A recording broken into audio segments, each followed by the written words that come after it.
Seja muito bem-vindo à nossa aula de introdução aos circuitos em série, circuitos tão importantes aí no automóvel.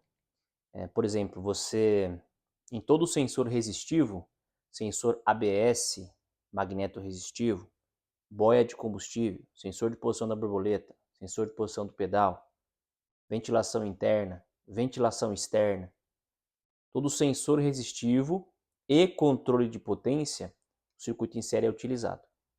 Nessa aula você vai ter uma introdução de como é que ele funciona. Aqui eu estou considerando que você já conhece o que é corrente elétrica, o que é tensão elétrica, as duas principais grandezas. E aqui a gente vai, num circuito, entender o que é um circuito em série e como essas grandezas se distribuem ao longo de um circuito em série, obviamente trazendo exemplos na prática automotivos. Então, primeira coisa, né? O que é um circuito em série? O que é um circuito em série? O circuito em série é um circuito que duas cargas estão em série quando elas atendem dois pré-requisitos. Primeiro pré-requisito é que ambas as cargas só podem ter um terminal em comum.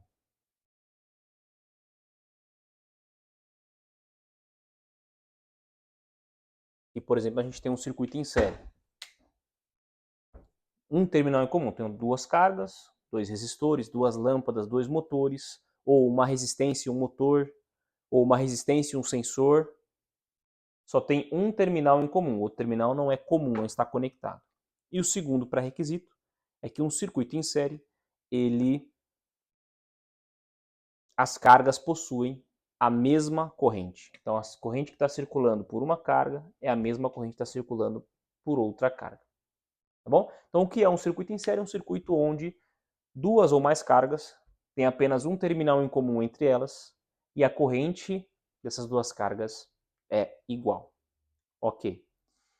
Vamos agora para a segunda parte do nosso trabalho do circuito em série. Num circuito em série, além da corrente ser igual, a gente também tem uma questão da distribuição da tensão. Então aqui a gente vai ter a distribuição da tensão. E a distribuição da tensão, ela também, por coincidência, atende a dois critérios. Que critérios são esses? Então, vamos lá. Vamos dizer que eu tenho aqui, pegar um circuito do primeira velocidade da ventoinha do arrefecimento. Normalmente você tem um relé, né? Esse relé lá dentro tem uma chapa. Essa chapa ela é comandada por uma bobina. Não vamos entrar no detalhe de como que essa bobina é acionada, mas quando ela é acionada ela cria um campo magnético. Esse campo magnético vai atrair a chapa. Num circuito tradicional clássico de ventoinha primeira velocidade, o relé de primeira velocidade, que é comandado por um módulo, vai entrar em contato com um resistor. Tá? Esse resistor existe uma resistência, segue o mesmo princípio de uma resistência de chuveiro. Depois de ter passado por a resistência, esse cara vai entrar em contato com o motor elétrico, que é o motor da ventoinha, e a ventoinha vai estar aterrada do outro lado. Tá? Como que funciona a questão da distribuição? Aqui a gente tem um 12 volts, parte desses 12 volts, parte dos 12 volts aqui, a primeira resistência segura uma parte. Então vamos dizer que ela segure 3 volts, tá? 3 volts fiquem daqui para cá, essa diferença. Então imagina o seguinte, minha bateria está com 12 volts, estou supondo aqui 12 volts, pode ser 14, pode ser 13,5. 12 volts, minha resistência segura 3. Se de 12 volts a resistência segurou 3, quantos volts vão sobrar para o motor? 9 volts. O que acontece? Um motor que recebe 9 volts de alimentação, uma resistência plugada no circuito, vai girar de forma mais lenta, por isso que esse é o relé da primeira velocidade. Então existe no circuito em série a questão da distribuição da tensão, de forma que a soma das tensões, a soma das quedas ao longo do circuito sempre dá a tensão total. Até aí tudo bem. Agora, o que é que define o quanto dessa tensão total vai para uma ou vai para outra carga? Porque a gente entendeu que é distribuído, mas por que não foi 4 para aqui e 8 para de baixo? Por que não foi 5 para cá e 7 para debaixo, e assim por diante. Porque é o seguinte, quanto maior for o valor da resistência comparada com o seu par, maior vai ser o valor da fonte que aquela resistência segura. Então, dois critérios importantes. Existe uma distribuição e por que distribui? Por quê? Aqui é 3 e aqui é 9. Porque essa resistência, nesse exemplo, tem 1/3 do valor da resistência do motor. Um exemplo, né?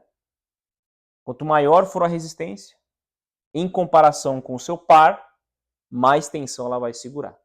Então, essas são as duas questões da distribuição. Olha que interessante. Circuito em série, além da corrente ser igual à corrente elétrica, a gente já aprendeu o que é corrente elétrica na nossa formação, se você ainda não acompanhou, volta na aula de corrente elétrica. A corrente elétrica é igual, só tem um terminal em comum, e aqui temos uma nova regra, que é a tensão da fonte vai se distribuindo ao longo do circuito, e uma parte que vai para uma e a parte que vai para outra, o que manda nessa distribuição é o quanto uma resistência é maior do que a outra. Tá? Isso é baseado numa lei chamada lei de Ohm. E aqui a gente viu, por exemplo, um circuito de ventoinha, um controle de velocidade. Aqui a gente vai ter um exemplo agora de sensores. Tá? Exemplo de aplicação do circuito em série, sensor resistivo. Aqui eu vou utilizar uma boia de combustível, mas você vai ter um espelhamento desse circuito muito parecido. Boia de combustível, sensor de posição da borboleta, sensor de posição, sensor do ABS, chaves. Hoje em dia a chave não é mais um contato, a chave é uma variação de resistência. Cada resistência é um pedido. Por exemplo, se tem uma chave de seta, que ela comanda lanterna, farol baixo, farol alto, seta para um lado, seta para o outro, o farol fixo e o lampejo, né? Farol alto fixo e o lampejo. Como que pode essa chave ter tudo isso de função e ter 3 fios só? Porque ela não é mais um contato, cada posição fecha um contato. Ela tem um positivo para alimentar o LED dela, para ela brilhar, ter um negativo que alimenta o circuito, e ter um pino desses 3 que é o sinal. Cada valor de resistência interno vai mudando o sinal que aquele pino informa para o módulo de carroceria. E aí o módulo de carroceria vai entender, esse valor aqui é para acionar farol baixo e farol alto, ou para acionar lanterna e farol baixo, ou é para acionar lanterna e seta, e assim por diante. Então os pinos passam a ser agora comunicações. Eu vou trazer um exemplo de boia de combustível, que é bem comum na oficina da falhas na boia de combustível. Como é que funciona o circuito de boia? Você tem lá, normalmente a boia trabalha com 12 volts. O circuito de boia trabalha com 12 volts. Então você vai ter um 12 volts. Esses 12 volts vai para uma primeira resistência. Aqui vai ter um medidor de tensão. Aqui você vai sair para a boia. Então, medidor de tensão, primeira resistência. Aqui embaixo você vai ter a boia de combustível. Tá? E aí, depois a boia ela volta para o aterramento. Só que um detalhe importante.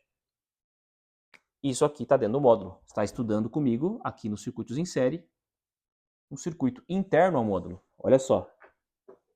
Tá? Aqui a gente tem uma boia, que é um resistor variável, conforme varia a posição, quantidade de combustível, ela varia a sua posição de pista. Aí ela é aterrada. O módulo é aterrado, o painel é aterrado e o próprio painel desvia esse aterramento para ela. Tanto que quando vai medir uma tensão em algum lugar, por exemplo, ela muitas vezes nem compara aqui. Ela muitas vezes compara aqui.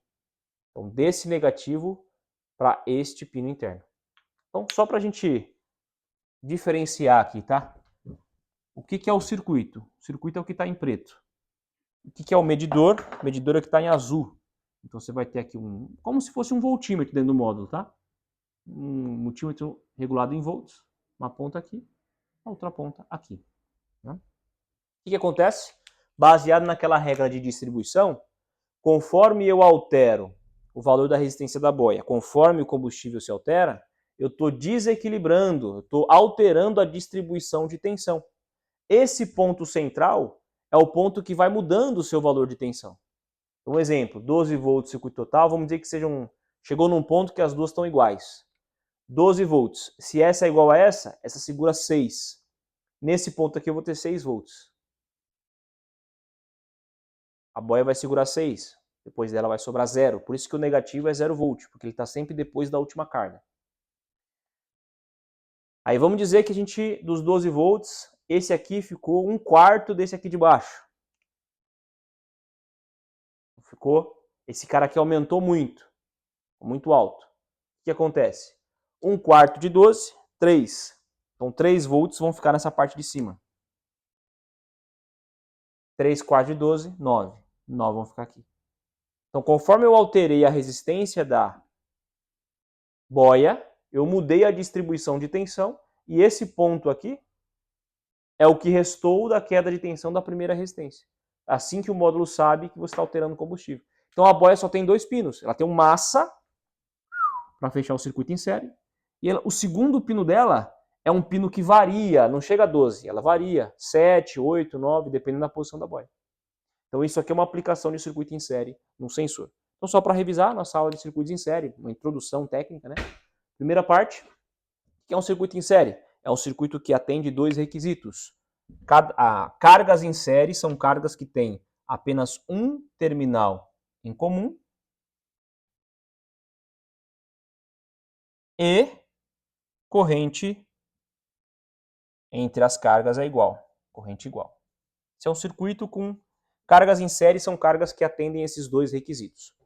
Depois, como que funciona a distribuição da tensão num circuito em série? A distribuição ela funciona da seguinte forma.